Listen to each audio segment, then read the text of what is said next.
กับสบายดีพี่น้องที่มีใจฮับในเกมกีฬาการตกปลาทุกทานมาพบกับซ่องผู้บ่าวบ้านๆเช่นเคยมาพี่น้องมามื้อนี้กี้มาลงหมายน้ำของเนาะหลังจากที่ห่างหายไป2 อาทิตย์พี่น้องกี้บ่ได้มาชิดเบ็ดเลยเพราะว่าน้ำมันขึ้นแห้งเนาะมื้อนี้ก็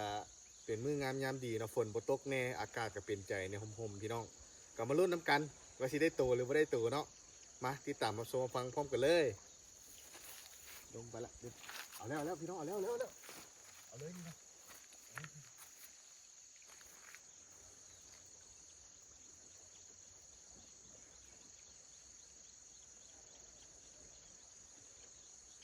มีอากาศแล้วพี่น้อง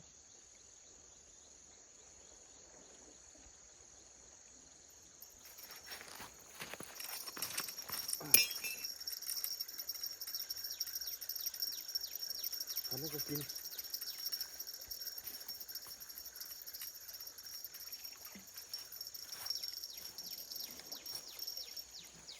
โอ้ยเป็น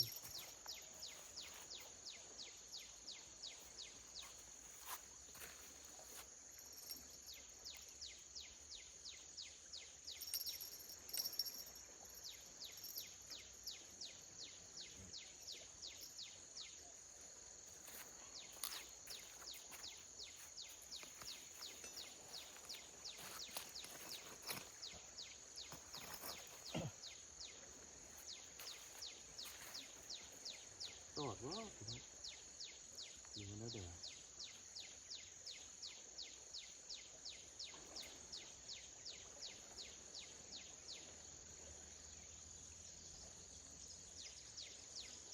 โอ้โห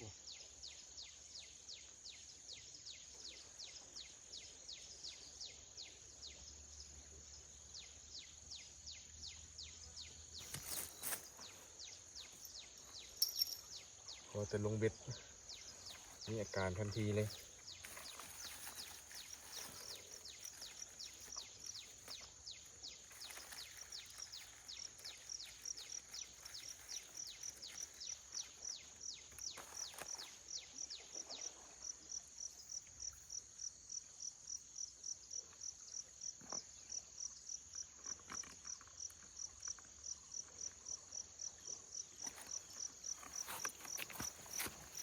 โดยเราพี่น้องดึกมาแล้ว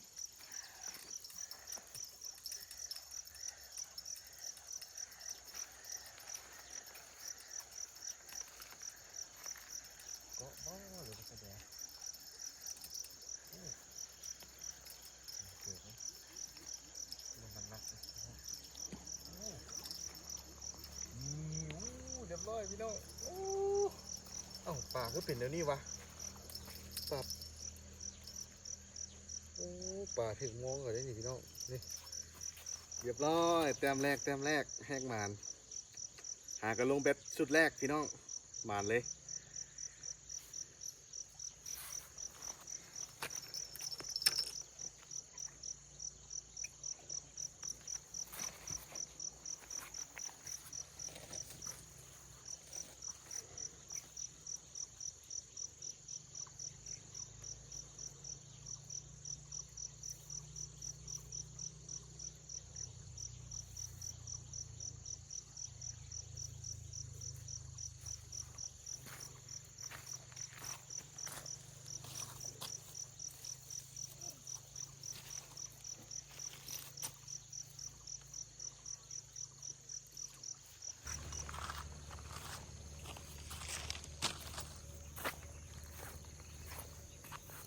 หมานแล้วพี่น้องแต้มหนึ่ง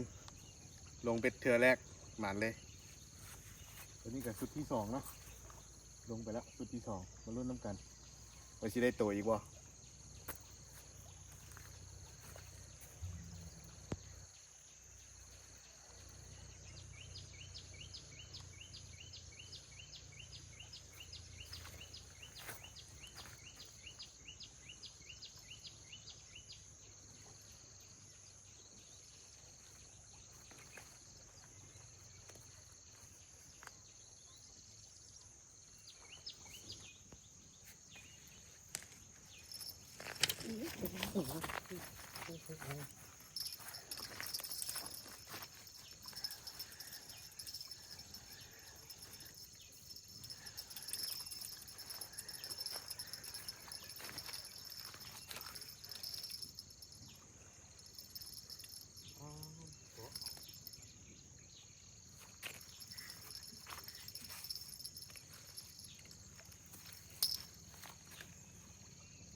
ร้อยพี่น้อง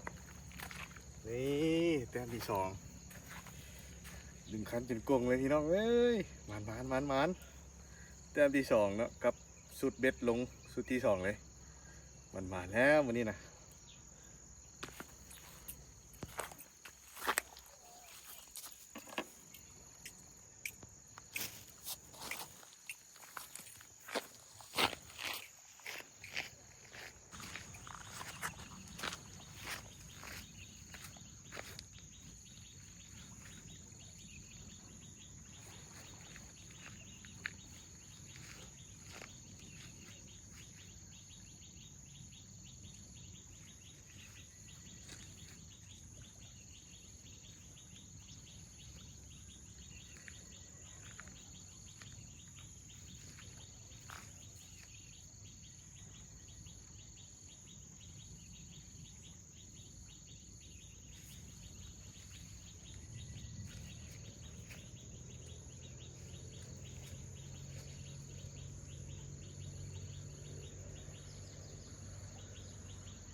แต้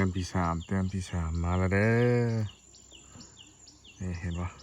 โฟกัสตัวนึงละแต้มที่3มาละกินแบบบ่ฮู้โตเลยตัวนี้นะ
นี่แต้มที่4แต้มที่4มื้อนี้นะ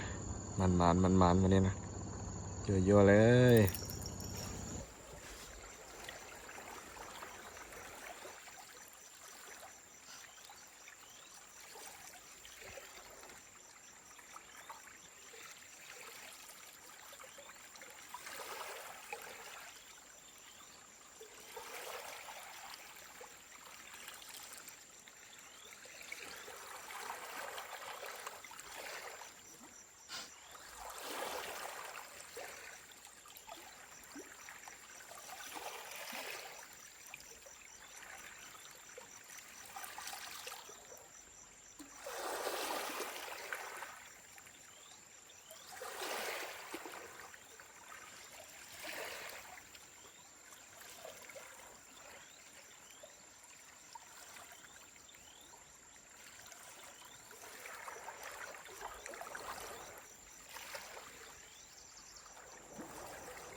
มาแล้วแต้มที่5ที่6นะเนี่ยพี่น้องบ่จืดแล้วว่าได้จักโตเลยนี่บ่ได้ตั้งกล้องไว้เลยนี่ถ่ายนำบ่ทันละมันแต้มที่7แต้มที่7มันมื้อนี้นะยั่วๆเด้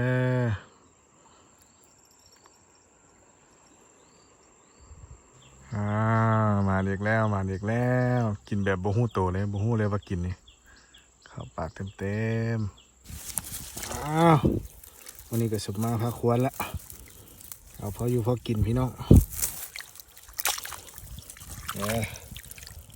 พออยู่พอกินบ่ดังบ่ฮู้เห็นบ่เนาะ